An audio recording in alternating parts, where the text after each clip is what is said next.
Amanda. Thank you so much for clicking on this video. Hope you're having an awesome day. Thanks for taking some time every day to hang out with me. Today's video, we are testing out for the first time ever on this channel, Charlotte Tilbury. Oh, I am so excited. There's only one product that I have previously used. This is going to be a true first impressions testing out Charlotte Tilbury for the first time. This is what happens when Sephora sends a coupon and you use that as an excuse to test out a brand that has been on your radar for a while. I picked up some of these items at the beginning of the year when we had like a 15% off or something, and then when we had the $20 off your purchase, that's when I picked up some of the other items. I will leave my reviews playlist to watch previous reviews, and if you haven't already, please subscribe and give this video a like. Let's get reviewing. So what I've already done is gone ahead and filled in my brows using the Brow Gal pencil, and then I use the Anastasia Beverly Hills clear brow gel to set them. But other than that, nothing is on my face. That's why there's a lot of redness, texture,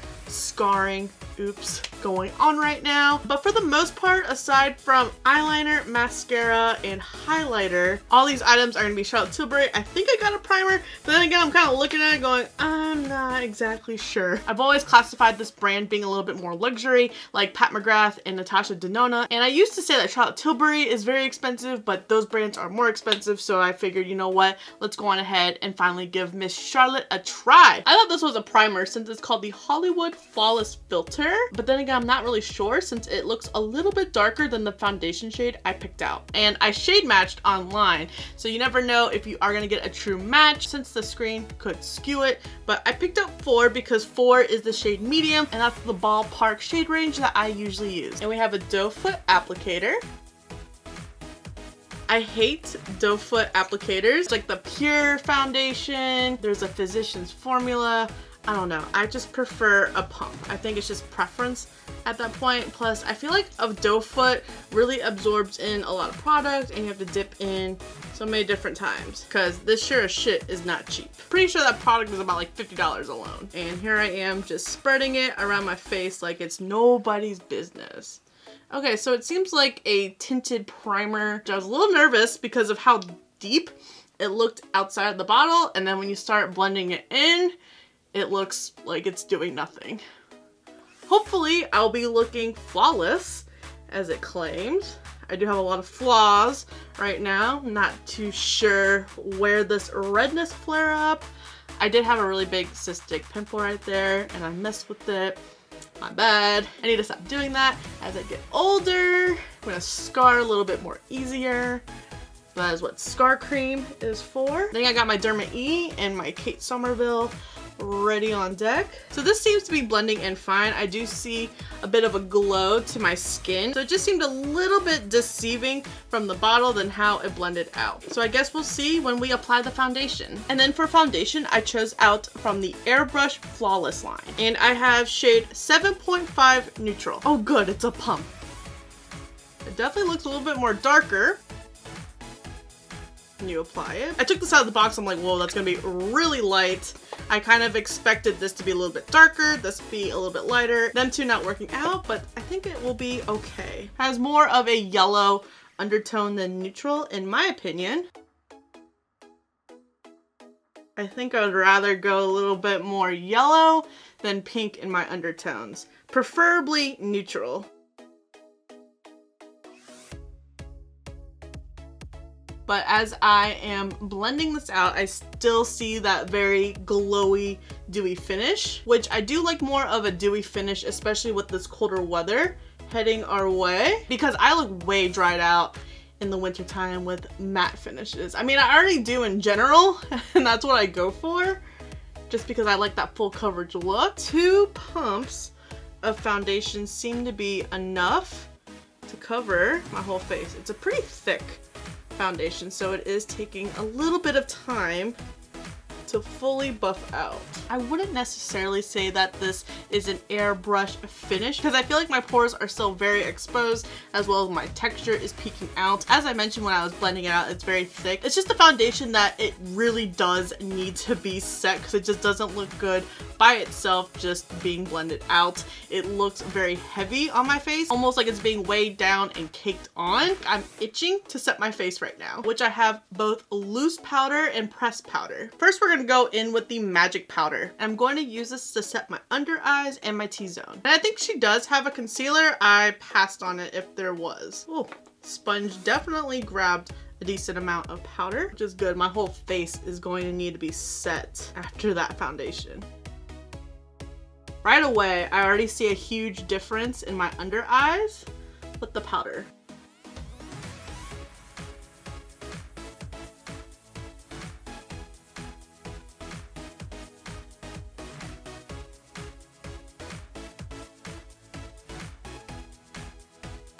I think we need like a pore filling product. Like in this area, I see my pores still very exposed, even with powder. I think the powder did a pretty decent job, and I haven't been one to reach towards more translucent powders these days. I normally go for banana because I really like how they work out with my skin tone. It somewhat did take away that glowy look that we did have initially from that filter and foundation combination. I think I'm gonna have to try that filter primer with some other foundations to see how it works out, as well as different primers with the airbrush foundation just to see. There are pros and cons with them together. The biggest con being I'm still seeing a lot of my pores. I'm also afraid that my makeup is going to be breaking up around my nose area. I already start seeing it creasing and cracking on this side. So I definitely need to experiment a little bit more with those two products. And then for the remaining portion of my face, I'm going to take the Airbrush Flawless Finish Press Powder. I chose the shade medium. I definitely think she needs to expand on these powders because this is medium and it's pretty darn light, and there's only light, medium, and dark.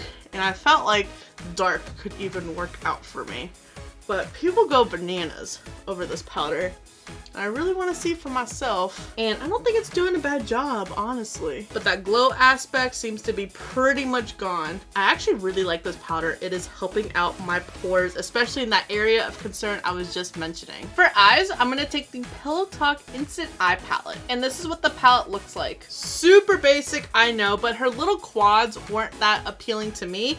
This definitely spoke to me a little bit more, especially towards the end. I am living for these berry shades right here. I did do a double take on her holiday release palette, and I have been monitoring Sephora's site to see when it was going to come in, because I might take the plunge and splurge on that palette. And I am going to focus on the latter part of the palette, taking this shade all over the crease. There's no kick up in that shade. All right, I could be down for that. Wow, it's kind of like Bam pigment.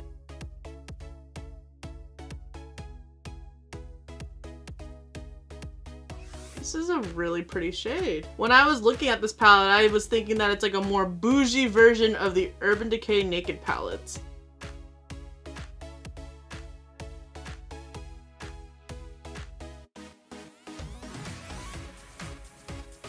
When I think of Charlotte Tilbury, I think it's very classy, bougie makeup. I would love to see a completely off-the-wall, bright, bold palette from her. Just one, but this shade, it'd be blending out just fine.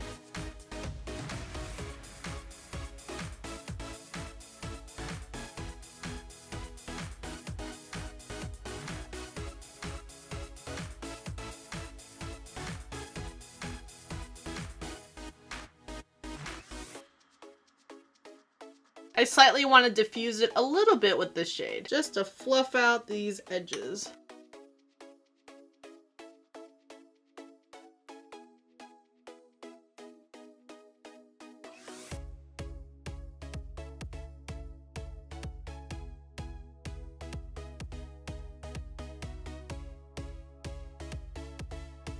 I'm going to take this shade for the inner portion of my lid.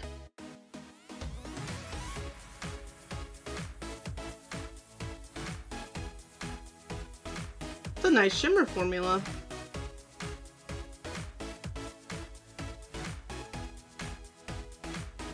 And then taking the shade next to it for the remaining portion of the lid.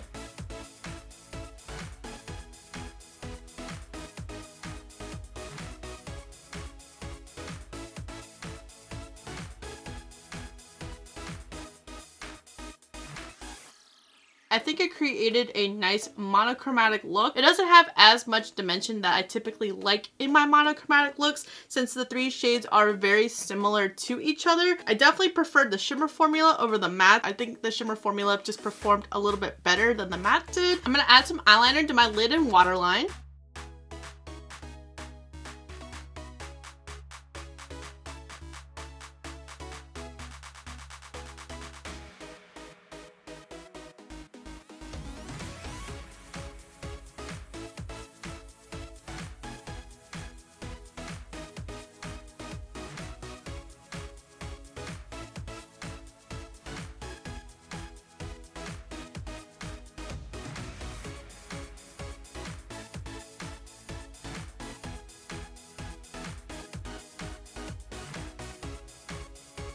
You know what I forgot to do? Swatches. I'm going to smoke out the lower lash line with the shade that we took within the crease, and I'm going to rewind and do some swatches.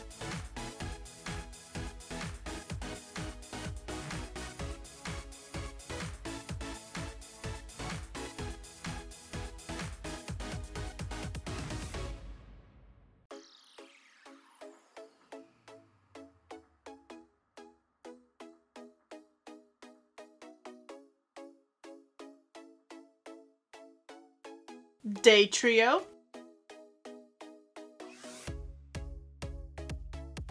Desk Trio, Date Trio, Dream Trio. And this is the Pillow Talk palette swatch. Overall, after swatching the palette after applying it onto my eyes, I think that the shades from the Dream palette really did translate well, especially Dream on the lower lash line. I like how it looks on the lower lash line as opposed to blended out on the crease. I definitely think on the lower lash line it looks a little bit more dramatic. I did take this lighter shade from the Desk Trio to help fluff it out a little bit, so that might have caused why it doesn't look as bold and as magenta than it does on the lower lash. But I really like the shimmers, especially this middle shimmer. I definitely think that that is like the focal point of this eye look for sure, whereas the first shimmer kind of blends in very much with the crease shade. But I definitely could have bounced around a little bit more in the palette, but I definitely wanted to just stick in the realm of using one trio just to see how it looks monochromatically. And then I'm going to take this shade for the inner corners. It looks so similar to the shimmer, so I'm going to actually switch up gears and take this shade instead.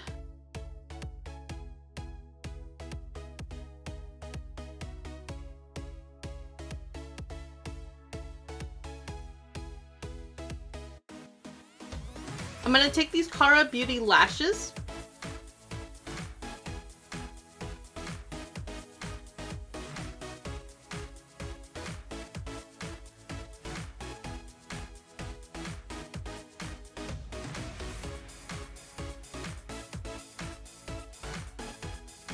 I'm going to take some mascara to blend in my natural lashes with the falsies, and then I'm going to take the same eyeliner that I took on my lower lash line for my upper waterline.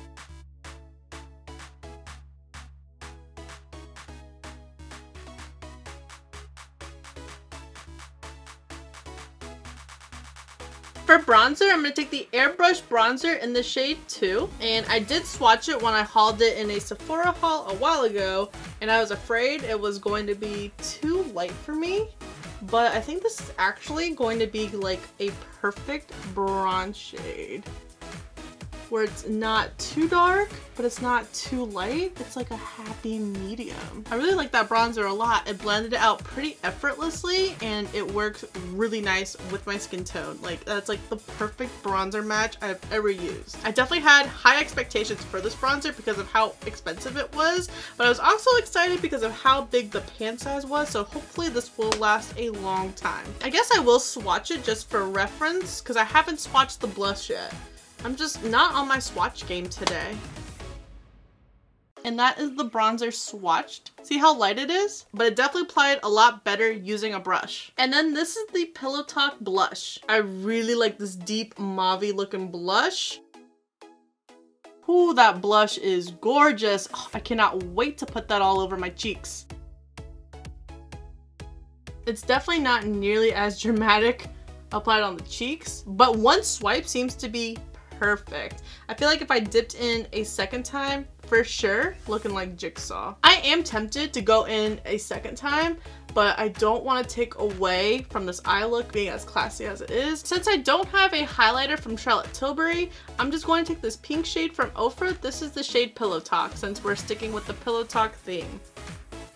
And I was afraid of the cheeks taken away. The cheekbones are going to be the focal point. Ofra highlighters, they just be dramatic like that. I love it.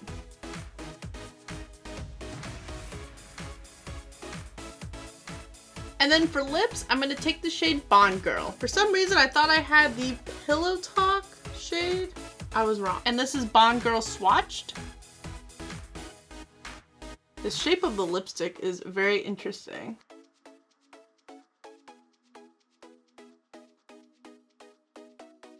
I feel like it's supposed to be helping application and it's throwing me off.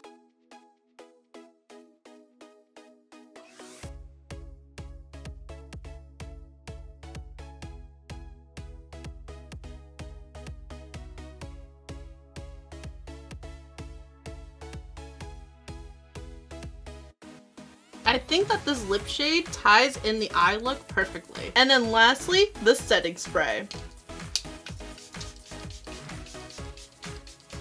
It is a very refined mister, so I definitely felt like I was spraying there forever to make sure that my face was fully set. And then also the spray radius isn't that good, so I felt like it was just like little spritz here, there, everywhere. So with it being very misty and a very limited spray radius, I felt like I was using a lot of product just to set my face. There is a scent to this. It reminds me of a body mist scent that you would get at Bath & Body Works or Victoria's Secret. It's very strong to me and I hope that it goes away. That way it doesn't trigger a headache. I just feel like it needs to dispense a little bit more on the droplet side. It's just super misty, but then again, it doesn't look like I really hit much of a dent in it, even though I felt like I was being quite wasteful. Overall, I think these face products were my favorite products that I tested out from Charlotte Tilbury. I really enjoyed the bronzer and blush combination. As I mentioned, I was a little bit nervous for the bronzer, thinking that it was going to be too light for me, but it is like a perfect bronzing shade and it blended out so nice. I did not build it up in this video. I didn't really have much of a need to, but that's something I'm going to explore later on. As well as the blush.